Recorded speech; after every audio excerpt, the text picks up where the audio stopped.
And I put it out.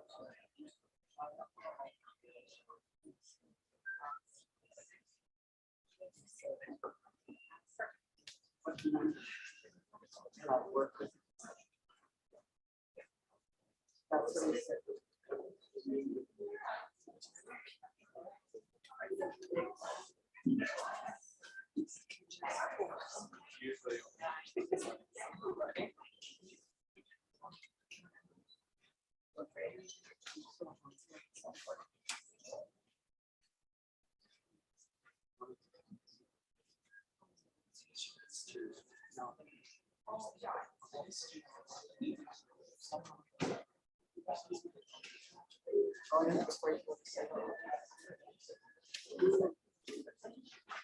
That's a good story. Yeah, well. Yeah. Yes, I see. So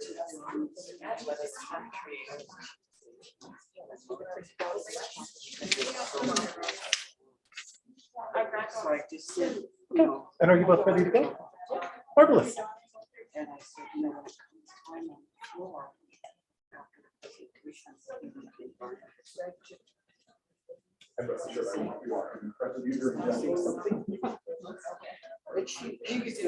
There we go. I'll be moving in the shadows back there. So.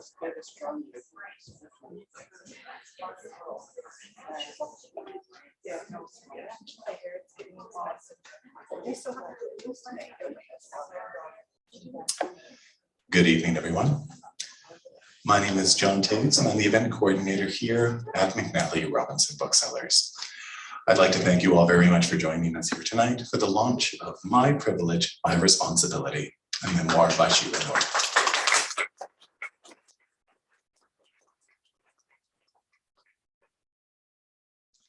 Before we begin, I would like to acknowledge that McNally Robinson Booksellers is located on Treaty 1 territory, the traditional territory of the Anishinaabe, Cree, Cree, Dakota, and Dene peoples. In addition, McNally Robinson rests on the land once occupied by the Métis community of Roostertown. I'd like to thank all of you here physically in this space for joining us. This is our first physical event of 2022, so it feels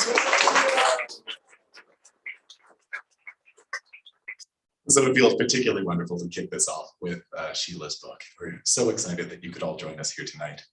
Also, hello to everybody watching currently on YouTube. As I will point out when it comes time for the public Q&A, if you are watching on YouTube, you'll notice there is a live chat.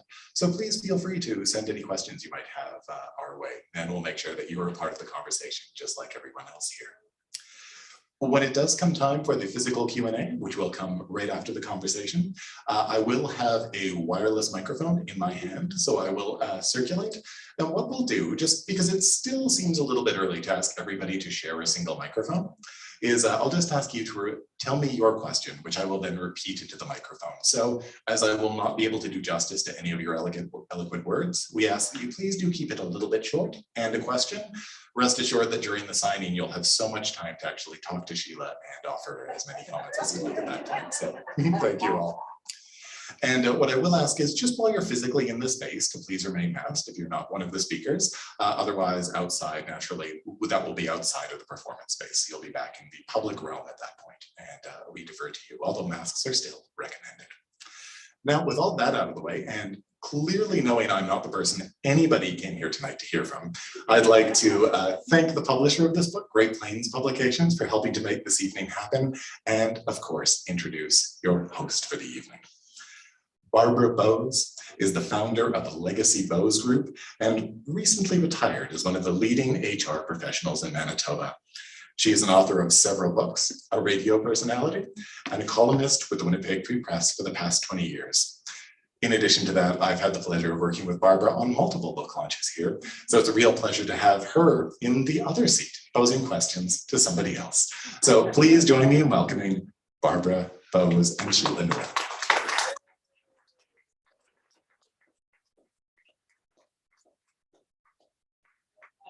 I'm very, very honored to be here tonight to honor somebody else who's written their very first book and has had a number of challenges in her life, each and every one of them of which she has overcome remarkably. Sheila and I have known each other for 5 or 6 years. I think we met when she was running for Grand Chief, I think. Is that true, Jennifer? Yes. Okay, so it's 5 or 6 years ago. And we had a really great time. And I kept saying to her, you should write a book, you should write a book, you should write a book. And lo and behold, she's taken upon herself to write a book. It's Nell's fault, actually. It's your fault. I think we were talking to her at the same time, by the way. So I'm glad that she's gone ahead with this, because writing a book is a lot of work. Publishing is one thing, writing is another, rewriting is another. I don't know how many rewrites you did, 5, but it's ended up being a really great story. And I know that each of you, if you bought your books and get them signed, that you'll go home and read it right to the end, like I did. I've read it twice already, from start to finish. So Sheila moved to Winnipeg as a young 16-year-old, coming from the north, Oxford House. Oh, I'm terribly sorry. The microphone doesn't seem to be working for some reason. So I'm just going to move this into place. I don't mean to interrupt. Okay. John likes. Oh, that's better. Do you want me to start over? I will start one sentence over to share with you that I lived in the north for 5 years in a place called Island Lake. And when I came to Winnipeg, I had culture shock. I'd never worn high heels. I'd never locked my car door.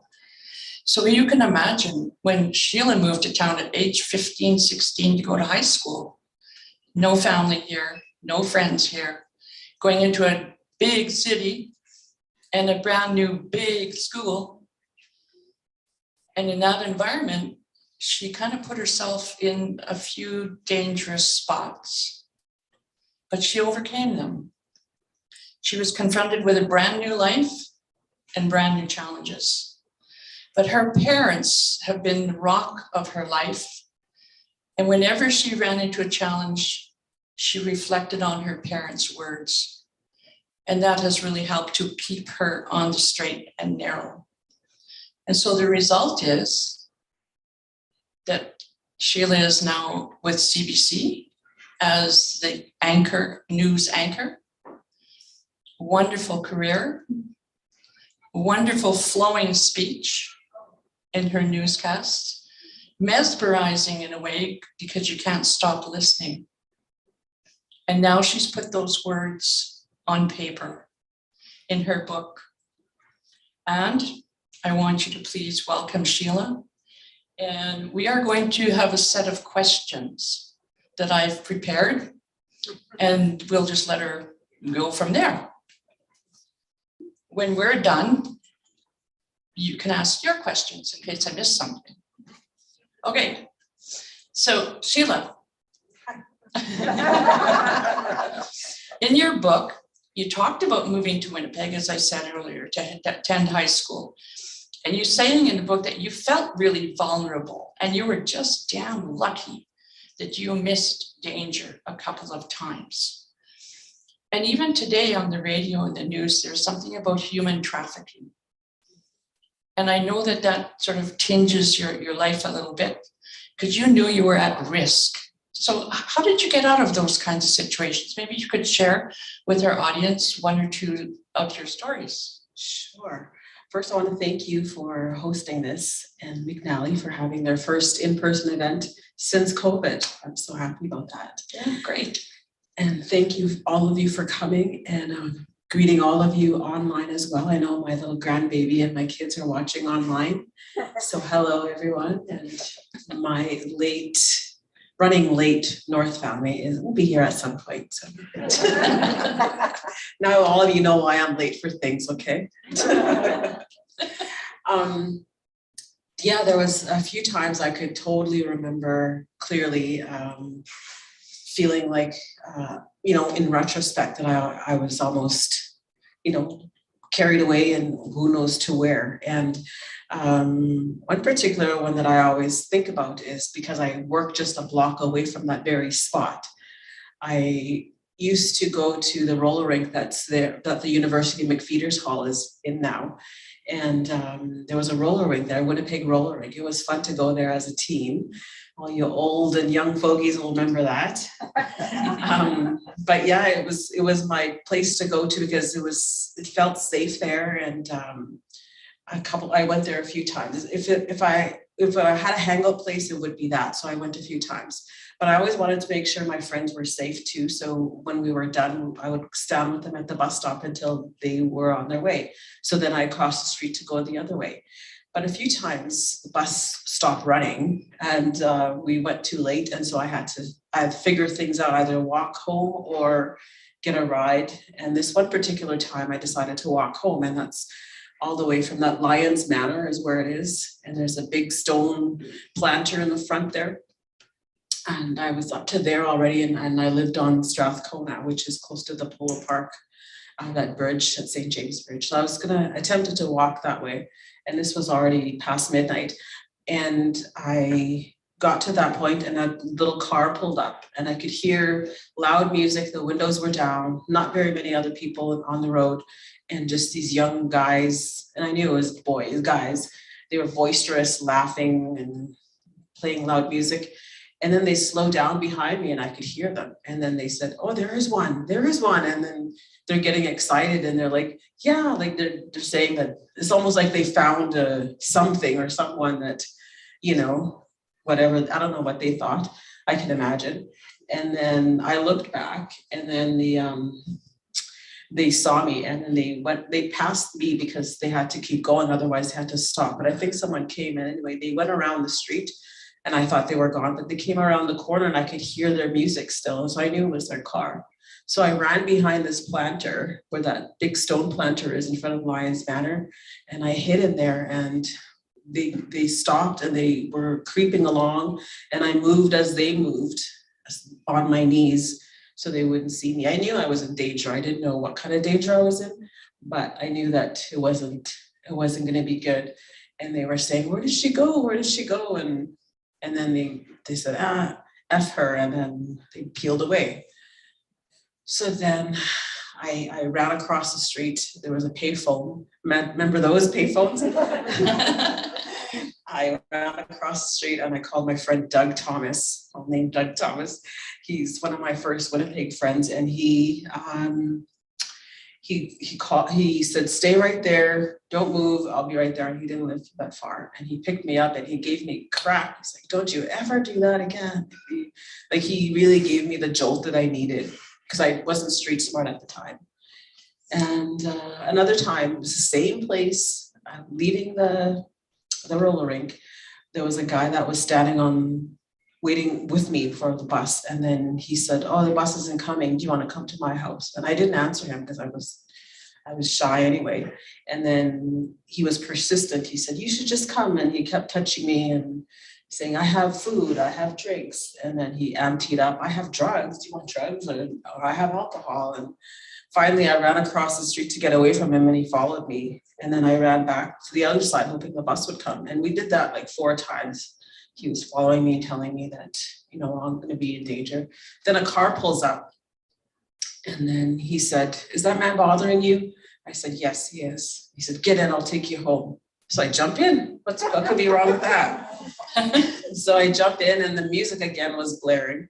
And then we raced down Portage Avenue. I was so relieved. I'm like, "Oh my God, thank God." And he turned his music down and he said, "Don't be alarmed, but I'm from Calgary, and you're in a stolen vehicle on my way to Ontario." I don't know how I remember these vivid discussions, but I do. And he said, "I'm on my way to Ontario and I just need a place to sleep." And I said, "Well, I don't have my own house. I just live with people that are taking care of me." And he said, "It's okay, I'll sleep on your floor." I'm like, I didn't know how to say no. I wasn't a good person to say no. So I just let him drive me to exactly where I lived. And then when we pulled up there, he said, "Okay, well, if you're not going to let me stay in your room, then you're going to have to give me something for the ride." And then he unbuckled his buckle and he leaned over and, and he did plant a kiss on my face somewhere. And then he positioned again, and then I finally found my belt and I unhooked, run out the door and ran in the building. And I think I stayed home for about a week after that because I was so freaked out.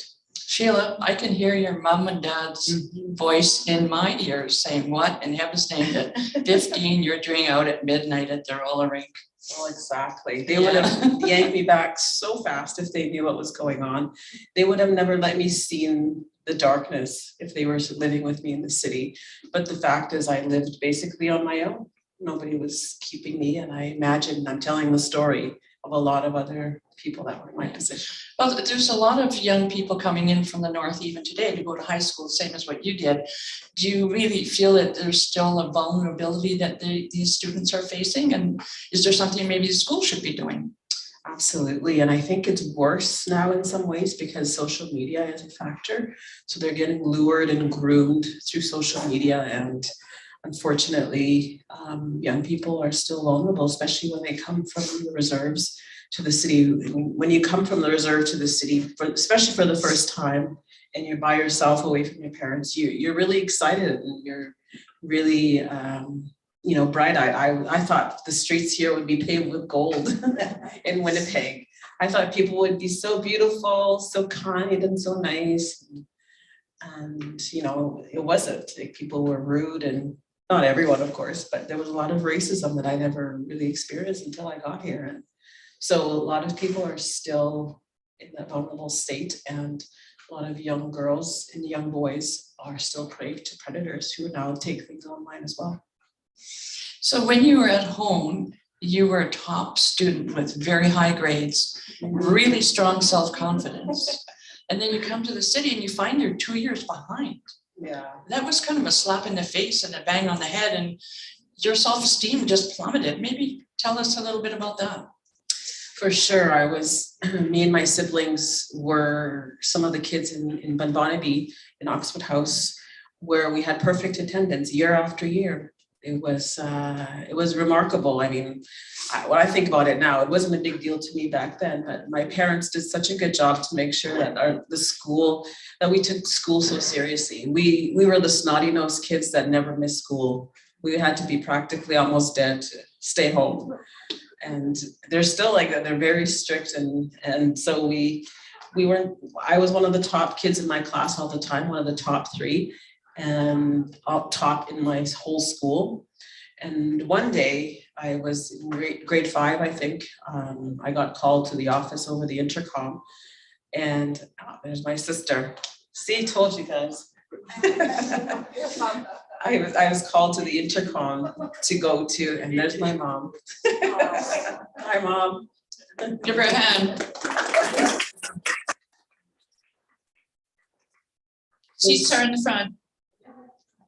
So I got called to the office, and when I got there, my dad was standing outside the office, my late father, and he said, "We got to run home. We got to get ready." And he didn't tell me what for. So I was just happy to be out of school for a rare treat. So we get in the vehicle, we go home, and my mom's there, and she's waiting for me, and she rips off my shirt and puts on a clean one. And then she starts curling my hair. She gave me curly bangs. And I still don't know what the heck was going on. So I got yanked back to school. And when I got there, there was this beautiful woman in the middle of the gym. People were surrounding her. She was super tall. I don't know how tall she was. Beautiful blonde, puffy hair on top and power red suit. I was flabbergasted. And then I was led to her, and she looked down at me and she said, "Hello." And then she presented me with an achievement award. And I was in grade 5, and that was Pearl McGonigal, the first female Governor General in Manitoba. So I didn't really know the big deal at the time. I just knew she was beautiful and elegant and powerful. And that's to the credit of my mom and my dad, who made sure that we were all behaved and well educated. So when you came to Winnipeg, you found yourself 2 years behind in school. Did you get extra help? And your self-confidence was really low. I mean, how did you cope with all of that? I did try to get extra help. The first term courses I did, I failed miserably. I usually got 89 or 98, I should say, and 100s. And that's not an exaggeration, but that's what happened. But when I got to Winnipeg, I got 30s and 40s in all the courses. No matter what course I took, I was failing miserably. So that's why I was concerned and talked to a guidance counselor, and she tested me and I was 2 grades behind. So I took all of those courses again, the first ones I did. And so that made me really only finish grade 10 in the first year for the half of the year, right? Half a term. So when I went to try and go into grade 11, I was super behind. And so I tried to, I guess, ask for help, but I didn't really know how to, insist on it. And eventually I just gave up. I was just frustrated. My confidence level in school and my drive to achieve just stopped. And so I just started focusing on other things that's basically took over. So when you're feeling very vulnerable as a young teenager still, you ended up in an abusive marriage, and again being very vulnerable. Could you share a little bit about that, and how did you get away? Yeah, well, I should say also that a lot of these stories I haven't ever even told my mom and my sisters. Mm-hmm. It's kind of new to them as well. It's kind of new for me talking about them, but I had no business being in an abusive relationship because I never saw violence in my home. I never saw any people swearing or saying mean things. My parents were the most loving parents to each other. We never saw them argue. And so we were in a sheltered, loving home all the time. But when I came to Winnipeg, people were making fun of me for the way I was dressed and the way I talked. Though I was so shy. So I became, I guess, one of the people that people would make fun of in school. And one girl who protected me, she basically ended up being one of those girls that was recruited to recruit girls to take to parties. And so from that point, I think I felt safety in some of the people that were, also marginalized, I suppose. And so I started hanging out with them, including my ex-husband, who basically, when I met him, he was actually still in jail. And I tried to explain to my mom at the time, yeah, he's in jail.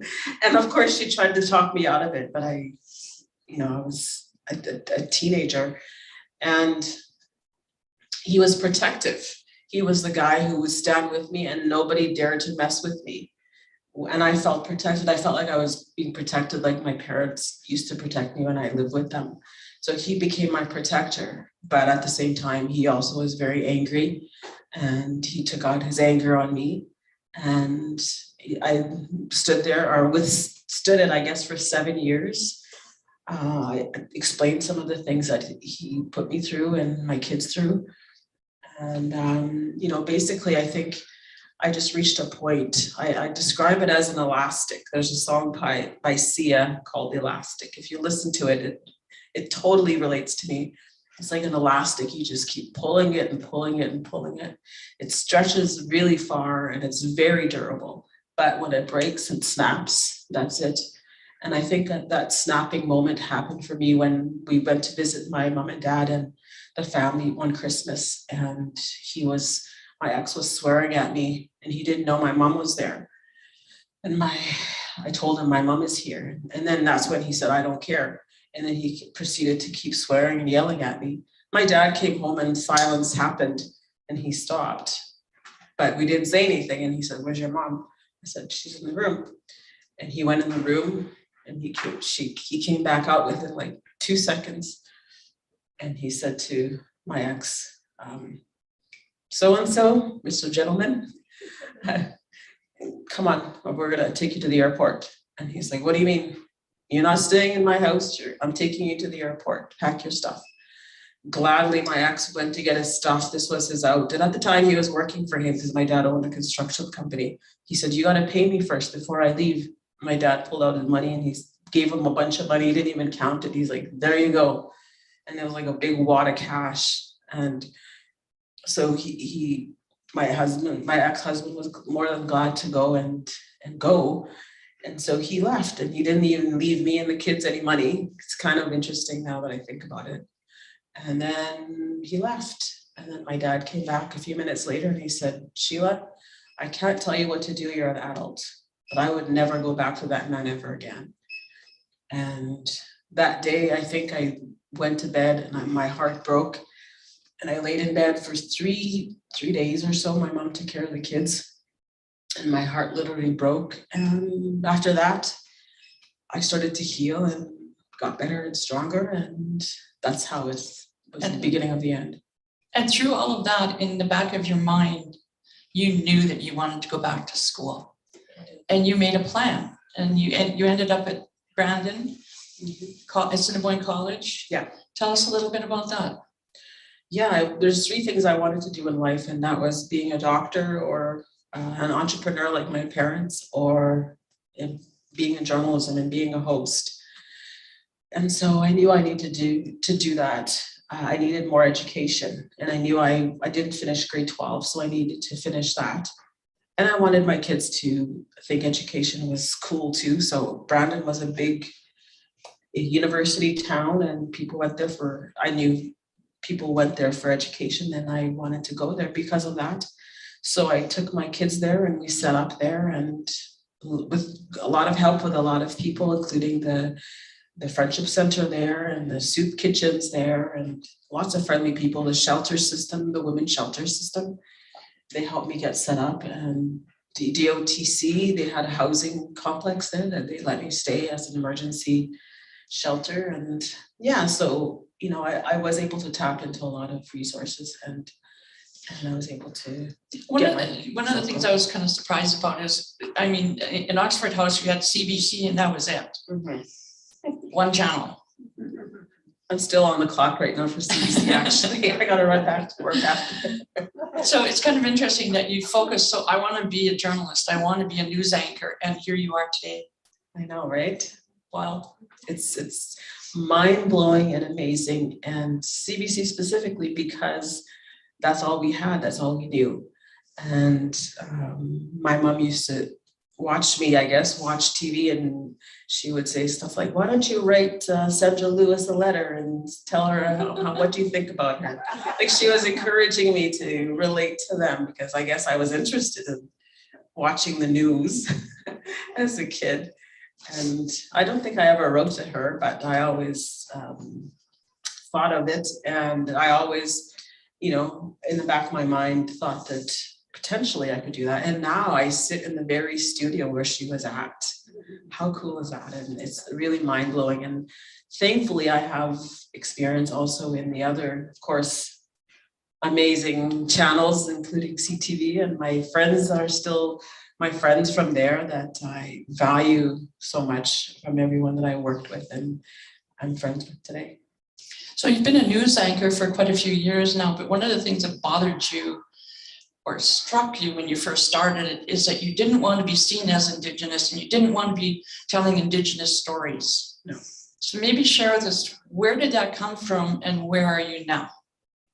I didn't want to stick out. I guess I was drawing on the experiences of high school, where I wanted to blend in and not stick out and be seen as Native, or specifically Native.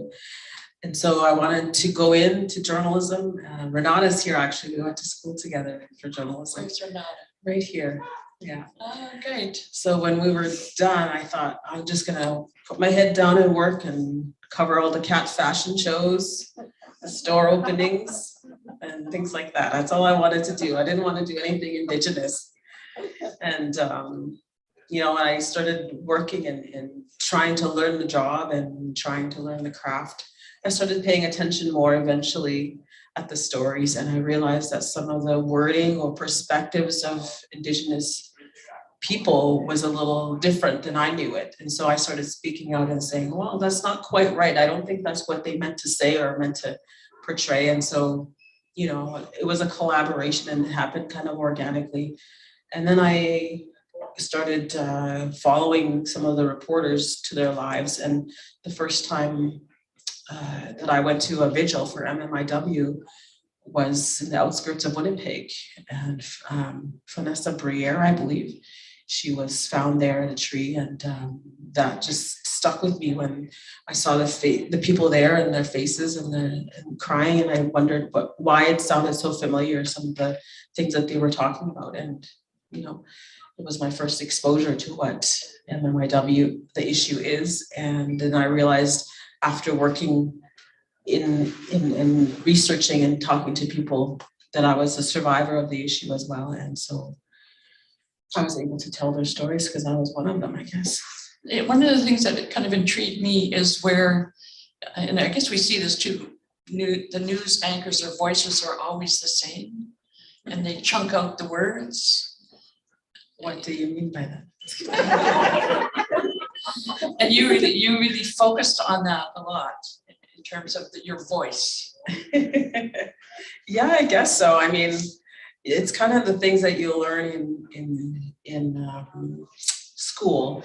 You have to maintain like a clear sound, almost unbiased voice to try and, I mean, I think it's a skill that we all were taught and learn from each other and even emanate from each other. And I don't know, but I feel now things are changing quite a bit and we're allowed to use our personalities more and also our cultural heritage now more. And so I'm really glad to see that evolving as well. Now, your dad was chief at one time, right? He was, yeah. And then you decided that you were going to run for Grand Chief. And Jennifer here had pushed her, and then Barbara came along and helped her. And you know, maybe tell us a little bit about the journey that got you there. What interested you in running? And then you have a lot of accomplishments in the 3 years that you were Grand Chief. First woman Grand Chief in Manitoba, by the way. It's a really good story. Let's see. Well, you know, when I worked at CBC for the first time, I was becoming, I guess, more and more aware of the issues, and I started to get frustrated, and I wanted to help in other ways. And around that same time, my friend Jennifer, who I knew since '97, she recruited me for political campaigns for Phil Fontaine the first time in '97. So she was my friend from there, her and her husband Darcy. And she called me one day and she had this bright idea. And that was after I left CBC. Then I went to work at AMC. And during that time at AMC, I learned what advocates do and the work that they do. And I was thrown into the strategy sessions for Idle No More and the push to get the MMIW inquiry and helping to organize rallies, speakers, and things like that. So I learned a lot in that short amount of time. I think I was only there 18 months. And then I went to CTV for another 18 months. And it was hard to put myself back in a box, but I did it when I was at CTV. And I still was able to cover lots of good stories, and I'm happy about that. But around the same time, 18 months, that's when Jennifer called me, and there was a position open, and then other people started calling me, and then I started calling people and saying, what do you think of me running for MKO? And, you know, I did feel a little bit, I guess, honored that they were asking me, right? But I was also really hesitant and scared because I thought, what could a reporter do as a Grand Chief? Like, what the heck? I can't see a reporter becoming a Grand Chief. And so I doubted myself. I went to talk to my mom and dad, and right away they were supportive and they prayed for me right away. Talked to my other family members and my friends. I even talked to Murray Sinclair, who told me not to do it. And so I did it because this woman said to me when we went to Garden Hill, she's kind of like you, or who, I don't know who you describe, but she was like, what are you doing? She's like, just, you know, don't think of it as a privilege you're being asked. This is your responsibility. And that's basically how she said it. And then kind of kicked me in the butt. I'm like, okay, I'll do it. And so it made me think of my I have to give back to my community. And that's what it was for me. So we gave it a really good shot, a really good run. Jennifer and Darcy are very good mentors and keepers. They were kind of like my second parents. In fact, they were always mistaken for my parents. Their shoes and elevators. So tell us about one or maybe two, if we have time, a couple of accomplishments that you're really proud of while you were Grand Chief. Okay, well, there's a few. My friend Chadwick is here. He helped us a lot too, actually. David Chadwick, he really good policy guy, very historical. And Inez, Mr. Saul Spence, who's somewhere in Yucatan, somewhere. More. Yeah, and so there's lots of great people at MKO and lots of team players. Sean Loney was one of them too that sort of helped us on the side, and he's here as well. And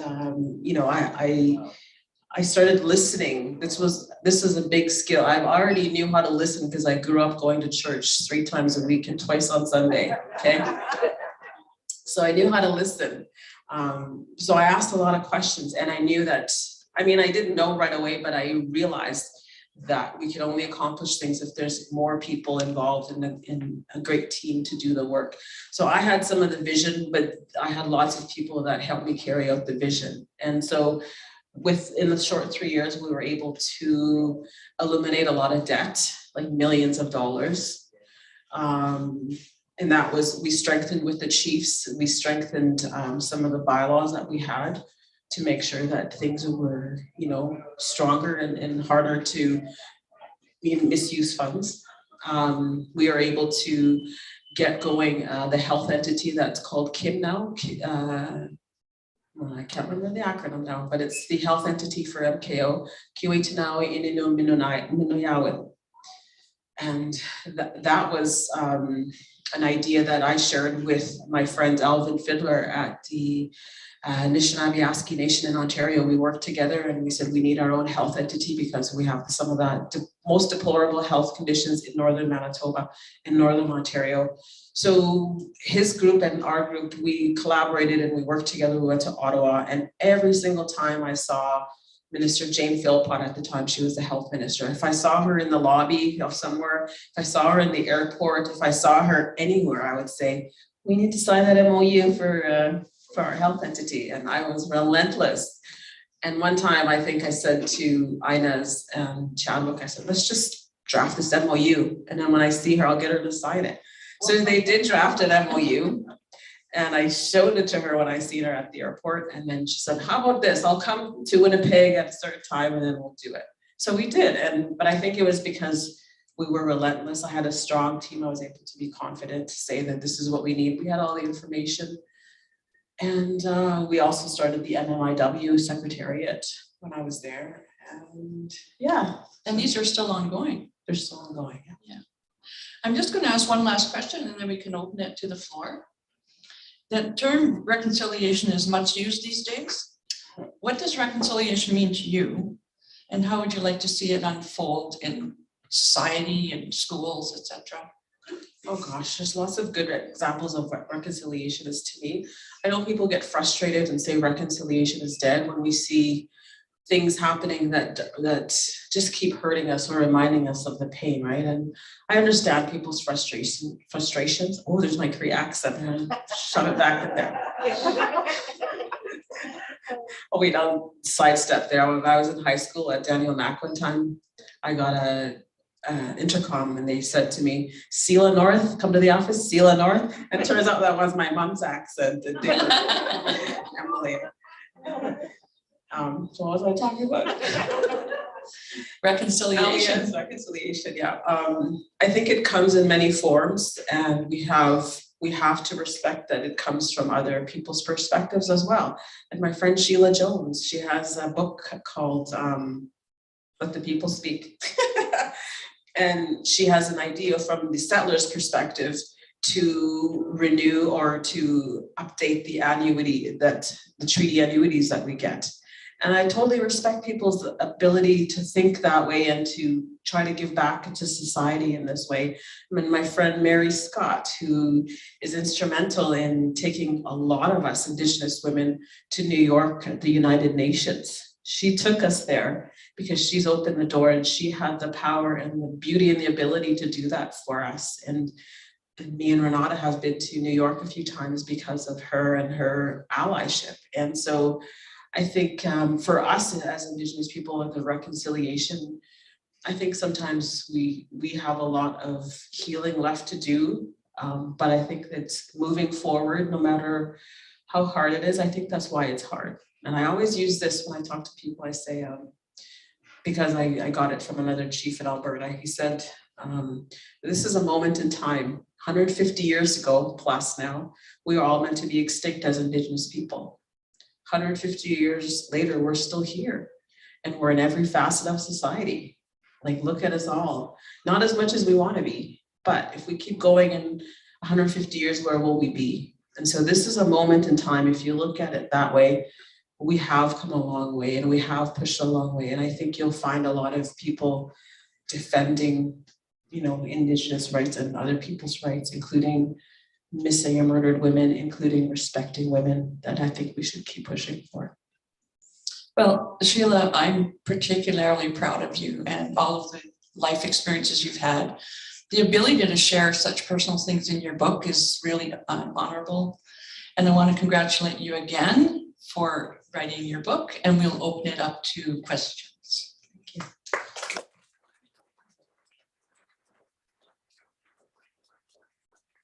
I want to acknowledge my my ex-husband, my first ex-husband. That's right, I had two ex-husbands, okay. My first ex-husband his family's over here, and I'm really honored that they're here. It's yeah, thank you for coming. All right, I do have a wireless microphone, so if you do have a question, please raise your hand. Just tell it to me and I'll repeat it into the microphone for the benefit of all those watching at home.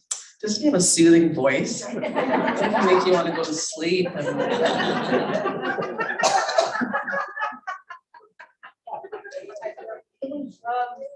did your family escape the adoption scoop?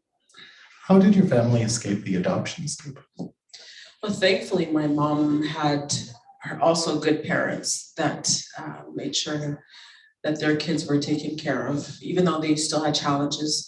So my mom's parents were very much involved in their lives. They had, my grandma had 10 kids, live births. And so she kept all of them until she passed away, and all of them were adults by then. And for my late father, his mom was a teenager, and he grew up basically alongside her, I suppose, for a while. And then he ended up being the caregiver for his grandparents. So, but he had siblings there and relatives that were taken up in that era at that time too. But thankfully, he was able to stay with his grandparents.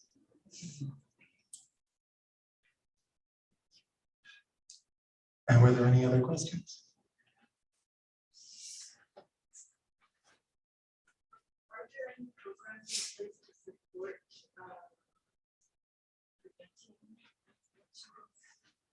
Are there any programs in place to prevent what you went through? I love our support. For high school, for instance. There's definitely more people that are allies, but also educators who are well aware. And I think that there is better programs out there now to support education.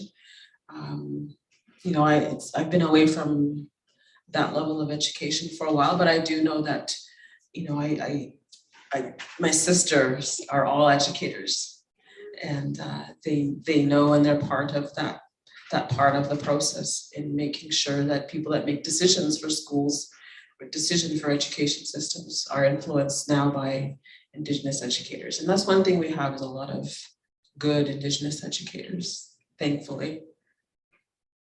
There's groups like Taking Charge. Are you familiar with that? Yeah, but I don't know that how. Okay. But yeah, but thankfully there's definitely programs. Yeah.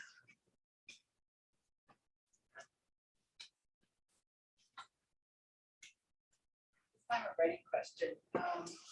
You're writing about the really hard stuff in your memoir. Did you heal first and then write, or were you healing as you wrote?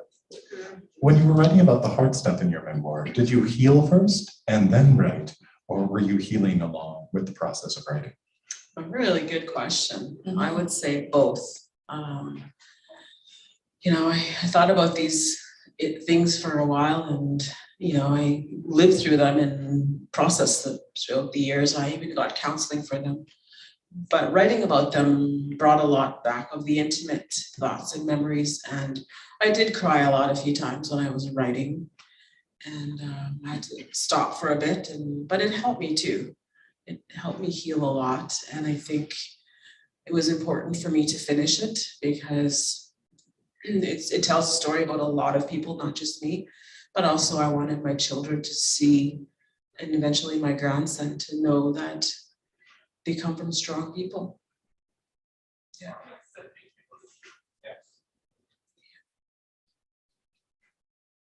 And I have to say, Mel over there, she's the one who basically dragged it out of me. She's from Great Plains Publishing, and we sat in her backyard one day, and she said, "Oh, what do you think about this idea?" And I'm like, "Well, I'm too young, and I don't think I have enough accomplishments." And she's like, "I think you do." And it was sort of back and forth like that. And I said, "Okay, I'll try it." And I think if I had known what the process was, I probably would have said, "No, it's okay." But it was like a year and a half, like, oh my goodness, lots of groove. And also I was running for AMC at the time too, in the middle of it all. And while we were campaigning, I forced myself to finish the book so I could be done before, at least the first draft. We went through 5 drafts. So I read the book front to back 5 times. So did a few other people that edited. So I'm grateful for them. And it's a tough process to write. You'd think it would be easy, but it's really not, hey? It's a good thing that your mom showed you discipline, right? Yeah. I thought I would never be part of the world again when I was writing. Good. Any other questions? Or even comments?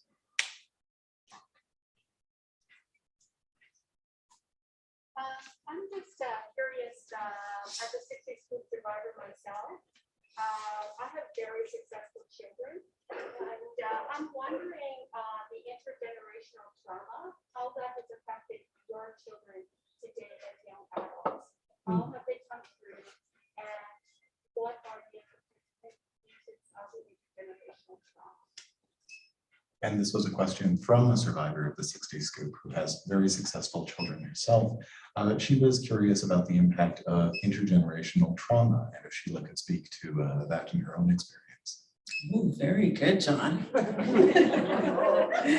He's very good at what he does. That was a long question. And smoothly too. Yeah, I mean, it's hard. I don't like to speak for my kids because they're adults now and they're very independent and strong in their own right.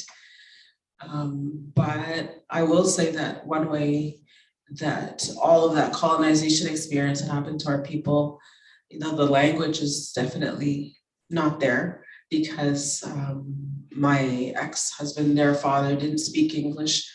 I mean, didn't speak Cree. He's Métis and his mom was Soto. So he was a kid, he started off speaking as Soto, but he lost his language when he was a little guy. And so he never spoke Cree or any other Indigenous language. So I spoke to my kids in English so they would, of course, relate to their dad. So in that way, I think I wish that I would have been able to speak and help to maintain their language, but I'm trying now when I talk to my Nusism, when I talk to him in English, I try to talk to him in Cree as well here and there. And the other way, I guess, is the impact that his dad and their dad had, my kid's dad had on our lives and the way that we saw abuse and heard abuse and lived through it, they were impacted definitely. And I attribute that to colonization and what happened to my ex and what happened to his whole family. They were basically separated and they were thrown into the child welfare system that wasn't built for them and to be successful. And so he faced a lot of abuse and was never addressed. So he kind of directed it to me and then inadvertently directed to the kids. And so I think that there's a lot of healing that has yet to happen, but I'm glad I left at the time because it could have been worse.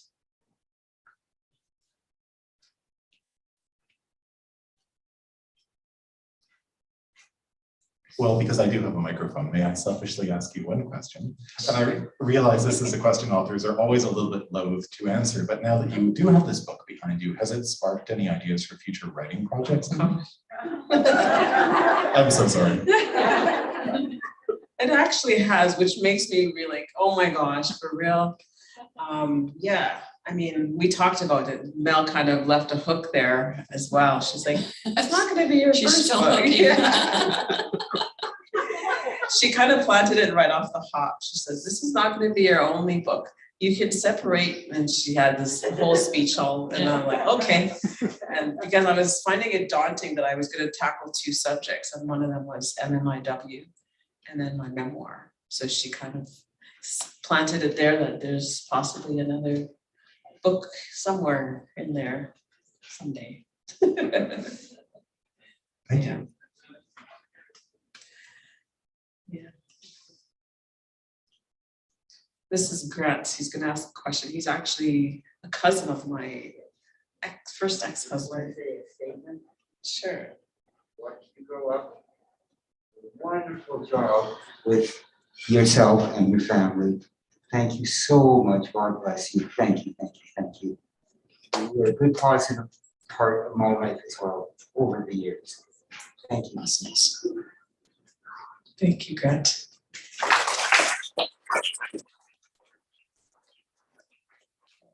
Grant used to visit us when we lived in Bunibonibee with my ex, and that was his cousin. And inadvertently, I guess, he saw some of the abuse that his cousin infused on me. But Grant was always kind, and my ex-brother-in-laws were always kind. Even my ex-mother-in-law. I wish I could have kept my whole family except him. I always say that, but it's true. They were a lovely family to me. Well, I think we still have 5 minutes if you can find another question. Oh, David is my boss. David. He's my first media boss.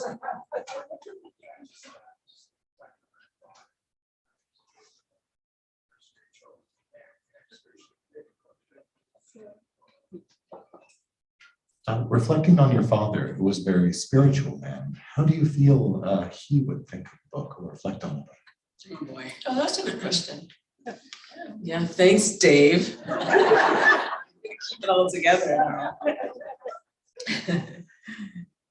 Dave's always good at finding out the gems in people, and he's the one who discovered the Puckatawagan guy that sings Puckatawagan. I can't believe it. Yeah, Sydney Castell. He's the general manager for 30,000 years at NCI. He gave me my first media job in NCI radio. Actually, my story is, when I got there, he said, okay, we'll try you out for 3 days and see how your Cree is. And he pushed some buttons and says, go. And then I ended up staying for 3 years with him, and he taught me a lot of things about broadcasting and radio, and I'm sure he's taught a lot of people a lot of good things about radio. But my late father, he actually talked about writing a book himself. Hey, Rachel, my sister Rachel, and he would talk to us about it and say he wanted to tell his story, and he had a lot of good stories all the time. So I think he would be very proud. I think he would be hurt in some way reading some of the things, because there was things in there that I didn't tell him or my parents or my mom or my family. But I think they kind of knew in the end, and things were not always easy. But one of the things he said to me when he was the last few days of his life, he took my hand. He had a big hand. My hand looked tiny in his big hand. And he said, "You're my favorite." Sorry, Rachel. Well, you heard it. You can't deny it. But I'm sure he said that to everyone. But he said it to me. And he said, "I'm so proud of you because, you know, all the things that you've been through, you just keep going. You just keep going." And I do, I suppose, but that's because they kept going. And my late father never gave up right to the end. I don't think he even had a retirement, anything. He just got sick, and then that was the end of his job as a, you know, a construction owner of a construction company. And he was always going. And a few years before he passed, one day he said, "I'm going to the Philippines." And then we're like, "What?" And then he booked his ticket and he was off to the Philippines. And he just was one of those people that just said things and then he did them. And even one time though, before he did pass away, he said, "Sheila," he was watching TV and all of a sudden he puts it on mute, and I was talking to my mom in the kitchen behind him. He said, "Sheila, I want to go to Cross Lake," which is his home reserve, "and I want to go next week and I want all of you to come." And then he puts his TV back on. He didn't even say how we're going to do it or what. It's just like, it's just going to be happening. And so I'm like, okay. So yeah, I did have to make it happen. It wasn't a question. So he was just that kind of guy. And I think that he would be proud of all of his kids because that's what he instilled in all of us, to just keep going. Life is hard and tricky and mean sometimes, but life is beautiful as well. And I'm glad that my dad was my dad and my mom is my mom and my siblings are my siblings, except, just kidding. So keeping that in mind, where are you going in the future? Oh, Barb. Well, I got to go to work soon, so I don't really know. I mean, I have an idea because I always feel like life gives you clues of where you're going to go, and sometimes I don't believe it, but it does. And I don't want to say because I feel like it's, you know, it'll unfold as it does, and I'm just going to trust the process and trust where I'm going. But I feel like the other day I was just thinking, I feel selfish that I was able to do a lot of things and accomplish a lot of things, even though I didn't feel like I was. I feel like I was just working. But now I have to think like a kukum. I have to look at the future and try and pave a better way for my grandson and my children, even though they're adults, to have a better future for all of our kids. I mean, it feels harder that, and the outlook looks hard because of all the things we're seeing in like Ukraine and Russia and things like that. I had a nightmare the other night that we were going to get attacked and we had to run to the States, you know, things like that. And this, unfortunately, it's a reality that's might happen if, I'm not going to say any more about that, but it was a fear of mine. But at the same time, I think that we can all be hopeful and have to work hard to make sure the road is better for our future generations. And I know that's what my mom and dad did for us. Even though that they let us come to the city to go to high school, they did their best up until that moment. And then they gave us over to society, hoping that we would be okay. And sometimes we were, a lot of times we were, and sometimes we weren't. But you know, they trusted it and they prayed into it and they prayed that we would be okay and all these things. And so I have to do that for myself and for our children and my grandson. Well, Sheila, once again, I'm particularly proud of you. The courage that you've shown in sharing your story, writing your story, and the courage that you've shown in going back into TV and taking the top anchor job here in Winnipeg. And I know that each and every one of you in the crowd here are really proud of her as well. And I think she needs time to go and sign some books now. So thank you very much for attending. It was really great to see everybody.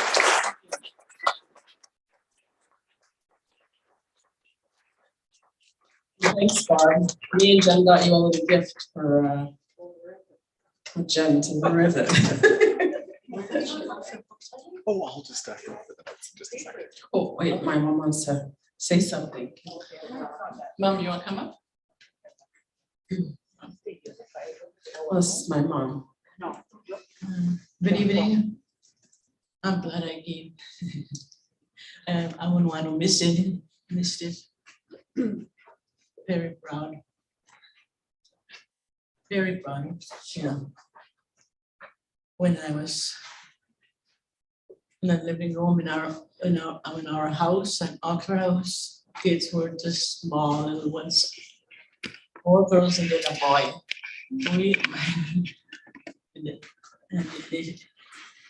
I used to stand in front of me.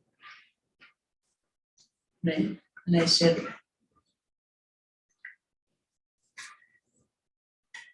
you're going to be a nurse, you're going to be a teacher, you're going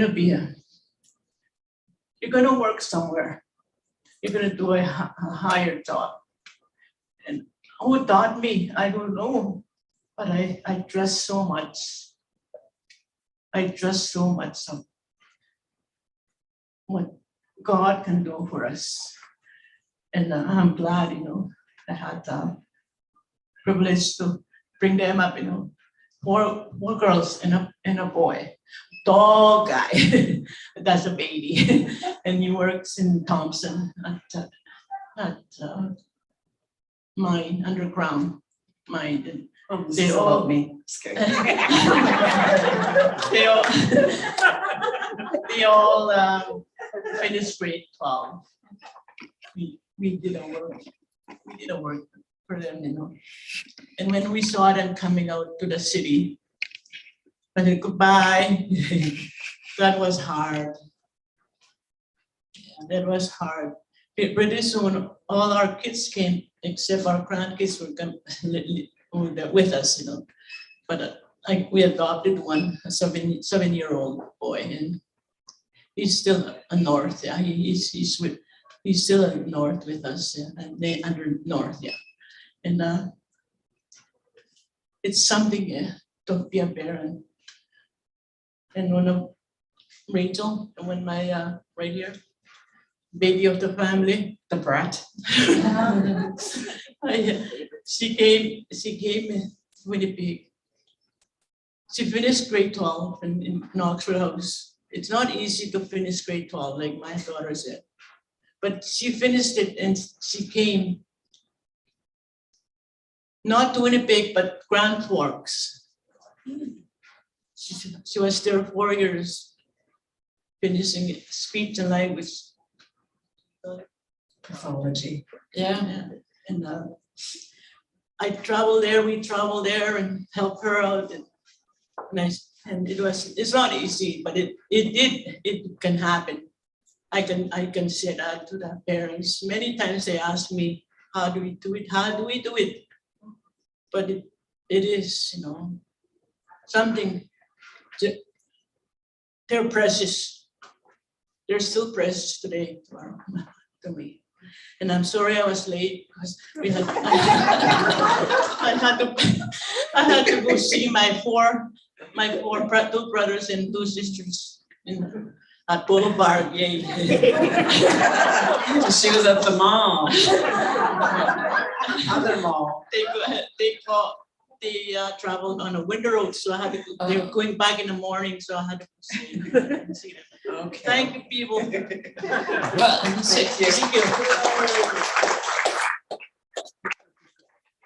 Thank you. Sadie, before you know it, the book publisher's coming after you. You have a story to tell too. Or this is for you. Oh, thank you. Thank you. I'm one of the pushers here too, getting the book done. So thank you. Well, Thank you. Hold it up, Barb. oh, Thank you for being a good mentor, Barb. you're welcome. I call her Queen Bee. She says, why do you call me Queen Bee? And I said, you're a queen and your name is Barbara, so you're Queen Bee. All right, book signing, here we go. Perfect. So I have no idea how I can possibly follow that up with just procedural announcements. So I'll make this as quick as possible. But yes, I'll just ask you all to remain seated for one quick second. We're going to bring Sheila to a table that's immediately beside the cash desk, where there are copies of the book. We also have copies of the book at the central cash desk if you'd like to purchase one.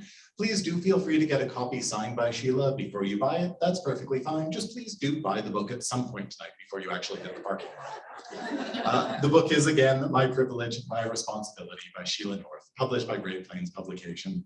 I'd like to just thank you all for joining us. Thank everybody out there on YouTube for joining us as well. This video will remain available for viewing too, so if you'd like to watch it again or share it with anyone, please feel free to do so. And finally, I'd just like to ask all of you to join me one final time in thanking the Queen Bee herself, Barbara Bowes, for her hosting.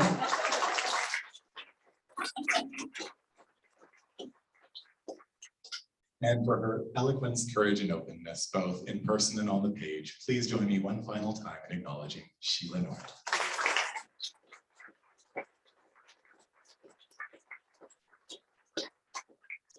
Thank you all so much. Have a very good night. Thank you. Thanks.